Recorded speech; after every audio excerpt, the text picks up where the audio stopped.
열대어를 처음 키우시는 분이나 키우고 계신 분들에게 열대어 키우는 노하우와 유용한 정보를 제공하는 채널입니다. 여러분의 작은 응원이 저에게는 큰 도움이 됩니다. 구독과 좋아요 부탁드립니다.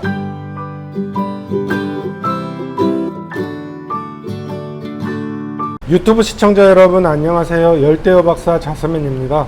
요즘 관상어나 새우를 많이들 키우는데요.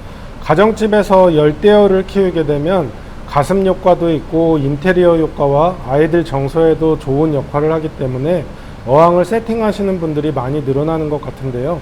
하지만 처음 키우시는 분들이 가장 많이 하는 실수는 아무 준비가 되지 않은 상태에서 열대어 용품, 어항과 열대어만 넣어 시작하시는 분들이 많습니다. 대부분 분들이 그러시겠지만 마트나 수족관에서 시키는 대로 어항, 여과기, 바닥재, 인공수초, 그 다음에 물갈이제, 염소 중화제, 박테리아제, 종합예방제, 수질청정제 이런 것들을 추천해주고 그냥 넣은 후에 물고기를 넣고 키우면 된다라고 간단 명료하게 알려주시곤 합니다.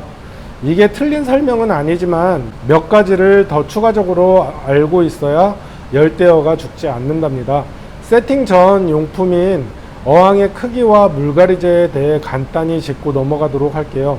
먼저 어항 크기에 대해 이야기해 보도록 하겠습니다. 처음 키우시는 분들은 어항이 될 수 있으면 작은 크기를 원하시는데요. 이유는 크기가 작으면 청소가 쉽다, 관리가 쉽다라는 생각에서인데요. 어항이 작은 경우와 어항이 큰 경우 두 가지로 나누어서 설명을 드리면, 어항이 작은 경우 내부 공간이 적어서 여과기를 많이 넣을 수 없고 물의 양이 적기 때문에 여름철의 경우 물의 온도 변화가 심해지고 열대어의 배설물 중 독소물질인 암모니아와 아질산염이 금방 포화 상태가 되므로 열대어들이 쉽게 죽을 수 있답니다. 반면에 어항이 크면 여과기를 많이 설치할 수 있고, 여과기가 많다라는 것은 그만큼 박테리아가 살 수 있는 공간이 많아진다라는 건데요.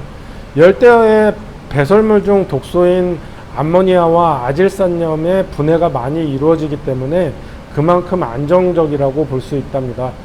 집에 공간이 협소해서 작은 어항을 둘 수밖에 없다라고 하면 어쩔 수 없지만, 공간이 있다라고 하면은 45 곱하기 30, 높이는 40 정도인 자반 어항 크기에서 키우는 것이 가장 적당하지 않은가 싶어요. 물갈이제를 한번 볼까요? 보통 박테리아제, 염소 중화제, 수질 청정제, 종합 예방제 이런 것들을 물갈이제라고 하는데요. 어항 세팅 시 처음 키우시는 분들이 모르시기 때문에 수족관에서 처음 세팅할 때 무조건 넣어야 한다고 하니 이유도 모르고 넣으시는 분들이 대부분인 것 같아요. 하지만 세팅 시나 환수 시에 사용하는 물갈이제는 많지 않습니다. 많이 넣을 필요도 없을 뿐더러 사용하면 열대어들에게 더 해가 되는 것들이 많답니다.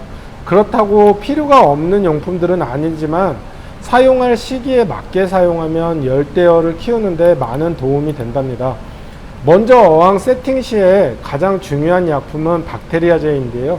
박테리아제는 박테리아가 생성되기 위해 박테리아를 활성화시켜주는 역할을 하며, 빠른 물잡이를 원하신다면 꼭 넣으셔야 한답니다.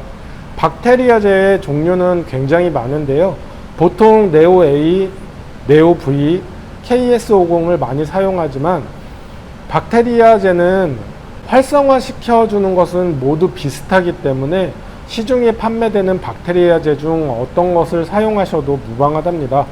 박테리아제는 처음 세팅 시에만 사용하면 되지만 키우는 도중 어항 상태가 안 좋을 때라든지 물에서 비린내가 난다라든지 열대어 상태가 안 좋다라고 할 때도 사용하게 되는데, 여기에서 주의점이 박테리아를 넣을 때 기존 어항 속 박테리아와 충돌을 일으키게 되고 백탁이 오고 물이 깨지는 경우도 있는 것 같아요. 이것은 정확한 데이터가 있는 것은 아니고요. 키우면서 경험에 의한 것이기 때문에 그냥 그렇다라고 이해를 하시면 될 것 같습니다. 여러 박테리아 중에서 중간에 넣었을 때 그래도 피해 없이 효과를 봤던 박테리아제는 네오-V와 KS50이 있는 것 같은데요. 참고만 하시면 될 것 같습니다. 다음은 염소 중화제입니다. 보통 물갈이제라고 해서 많이 사용을 하고 수돗물에 염소를 빠른 시간에 제거해서 수돗물을 바로 사용할 수 있도록 도와주는 약품인데요. 염소 중화제를 사용할 때 자주 하는 실수가 박테리아제를 넣고 염소 중화제를 넣는 분들이 계신 것 같아요. 수돗물에 박테리아제를 넣고 염소 중화제를 넣으면 박테리아제의 효과가 없답니다.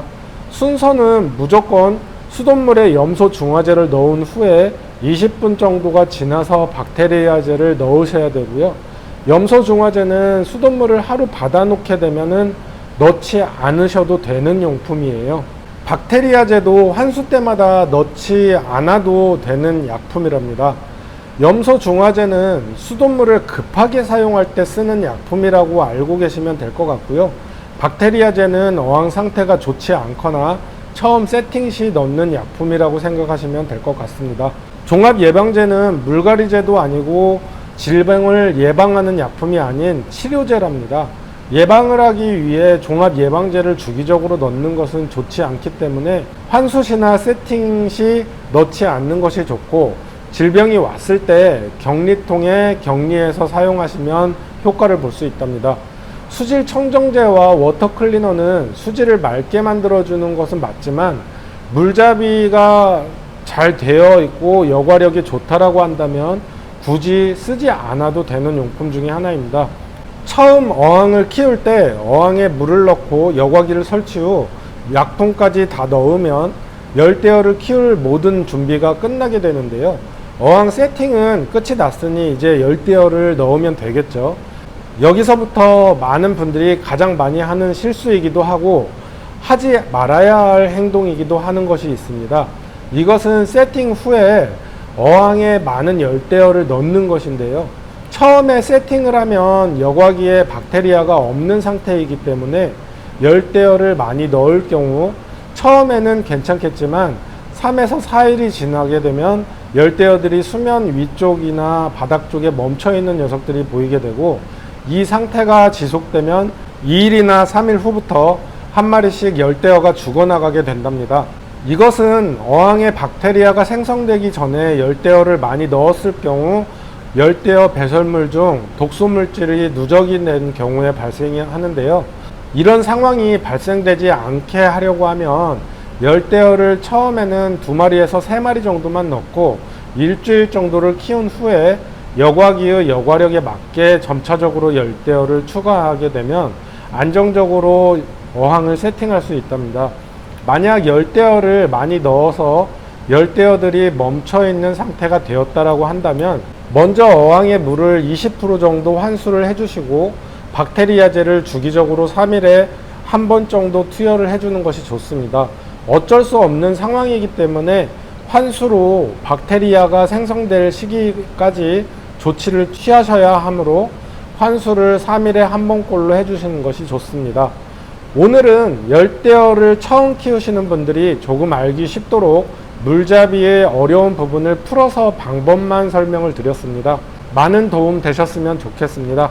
그럼 안녕. 열대어를 잘 키우고 싶으시다면 구독, 내용이 도움 되셨다면 좋아요 눌러주세요.